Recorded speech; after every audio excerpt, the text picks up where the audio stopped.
What's going on, LostRelics family? We're back again with another video because a leak hit the Discord channel. Now, I'm going to go ahead and get this started. It's only a few seconds. We'll play it a couple times. But pretty much you're getting the idea here that at some point in a dungeon run, you're going to have to make a choice between exiting the dungeon or progressing to the next level, more than likely another level of difficulty. And there's plenty of ways that we can speculate on what this means or what it will actually play like.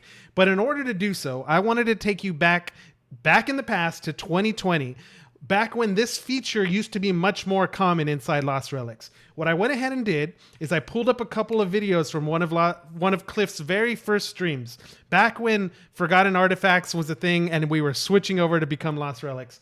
And I'll go ahead and walk you through what I'm seeing, some of the ideas that I have about what this new patch could be, based off of the history of what LostRelics used to be. Let's go ahead and start with the very first clip here. The way you currently do dungeon runs is going to change. This might scare some of you a little bit.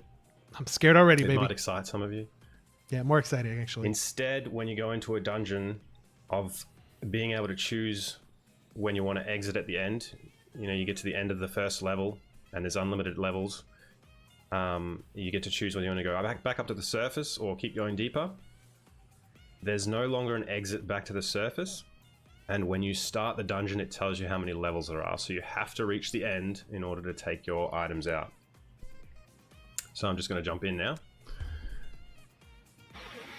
Man, the old logo, the guitar riffs. I love it all, man. For the follower. I get nostalgia watching these videos, man. It blasts from the past. So you can see graveyards, level 1 of 4. Level 1 of 4. Okay, so back in the day, you used to have an option of exiting the dungeon early. Okay. Now this update came up and it was no longer the case. You had to fully complete the dungeon to get out. Now, regardless of which method was used, there was a very common meta. Take a quick look here at what we got for inventory slots. We got 4 inventory slots, and my man Cliff here is rocking the Godslayer on Echoing Caverns, one of the newbie levels. Okay, so he's coming in way overpowered, but back in the day when you had an uncommon item, the meta was that you'd have to play this game between finding blockchain items and choosing to keep them with you as you progress in the adventure, or taking consumable items that used to drop in game. Okay, so you used to be able to have to make a calculated decision. Maybe you were looking for a specific blockchain item. See, the way that quests worked back in the day is that you would turn in the blockchain items you found in the game to be able to get actual relics, to be able to get weapons, to be able to level up your character and be able to take on the next difficulty dungeon.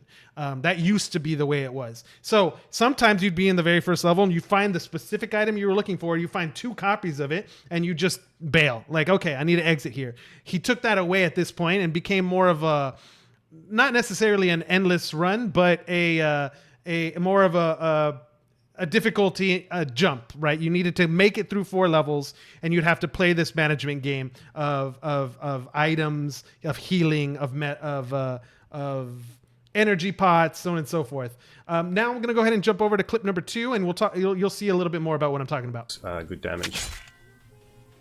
Oh, the chests back in the day, guys. The chests back in the day. They were loaded. Guaranteed, but I also get health out of it too. You'll also find health when you destroy crates and things.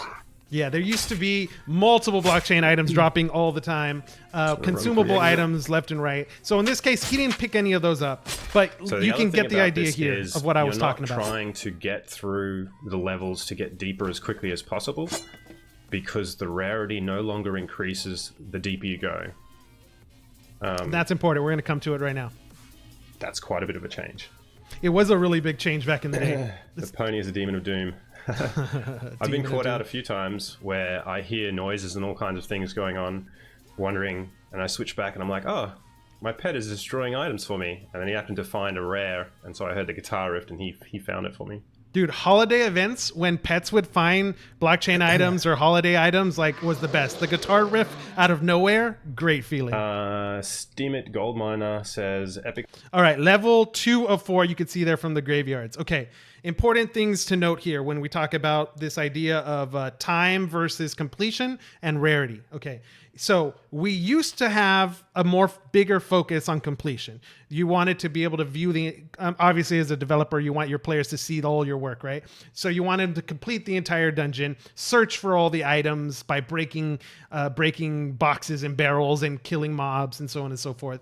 That used to be a focus. Now we've shifted more today into more of a like time trial type of challenge. How fast can you complete it? Are you building your loadout exactly the way you want it to be able to maximize that time?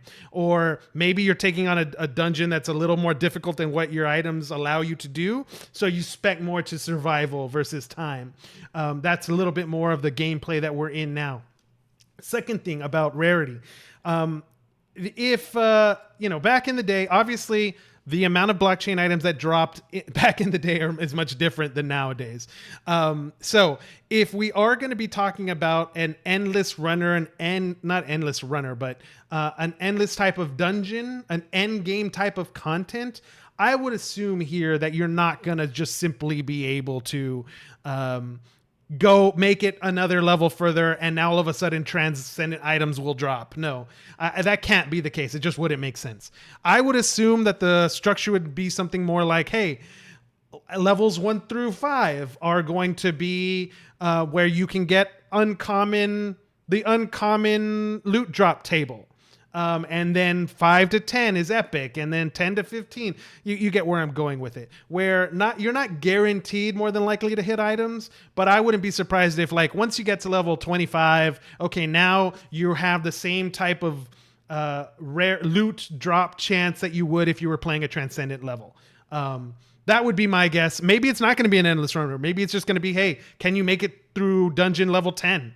Before you exit. Or maybe you'll have a chance to exit multiple times during the run at level 10, at level 2, 5, 7, 10.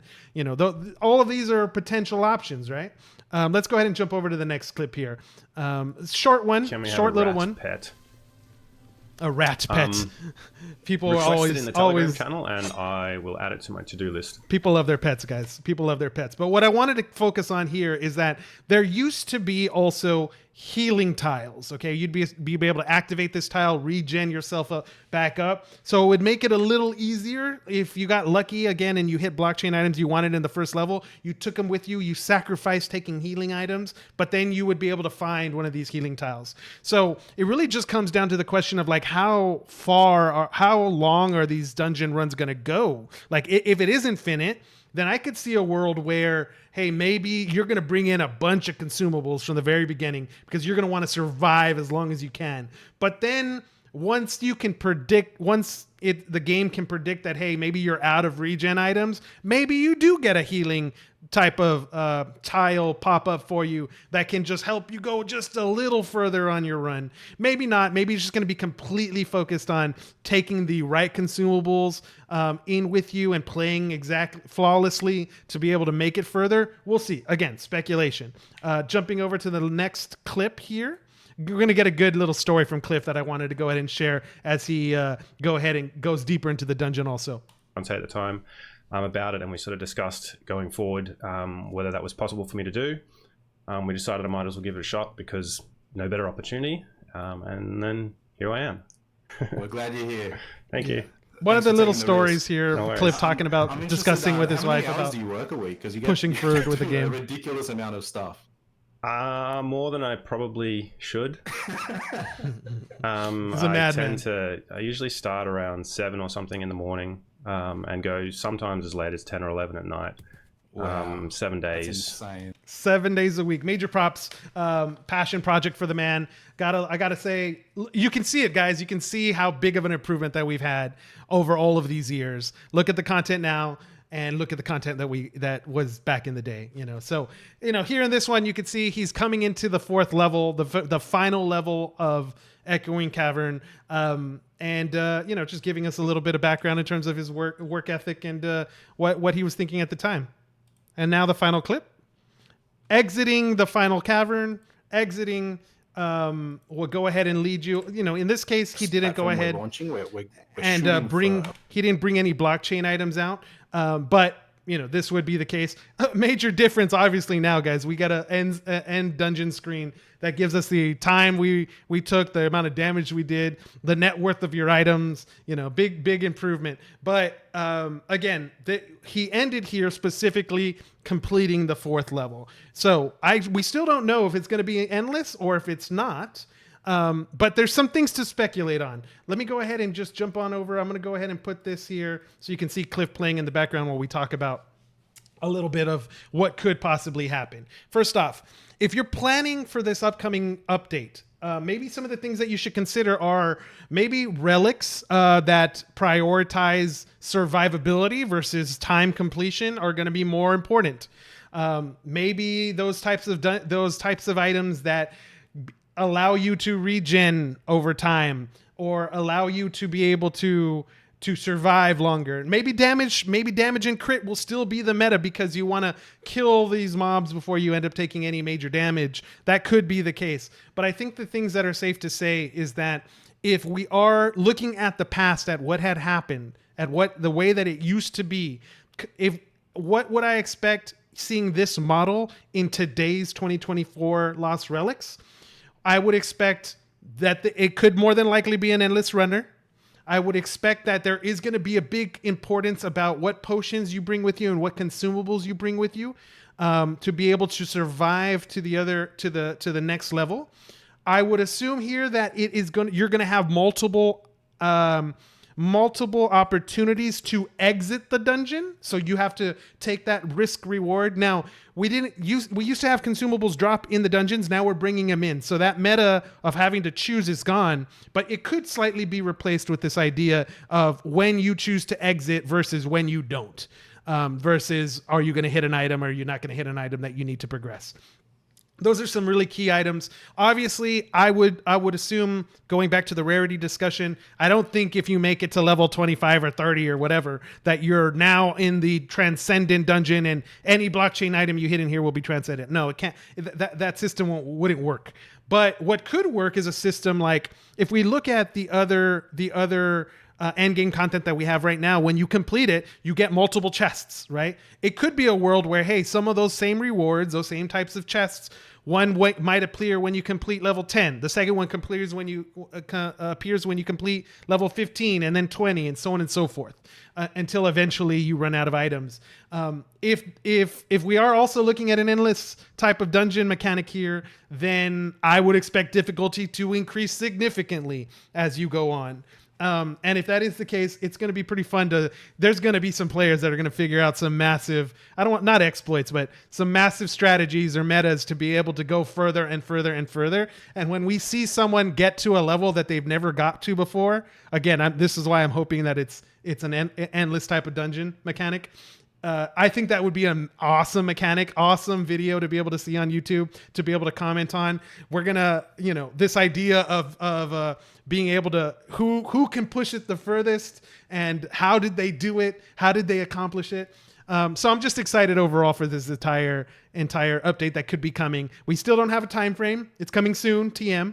But that's pretty much what I wanted to discuss with you guys for the video. I wanted to give you a flash from the past so you can be able to make a judgment on what the future might hold. That's going to be it for me. Striker's going to be signing off here, guys. Do me a favor, hit the like and the sub button. Leave me your comments on your thoughts about what can change with this new update in the comment section below, and I will catch you all in the next video. Peace out.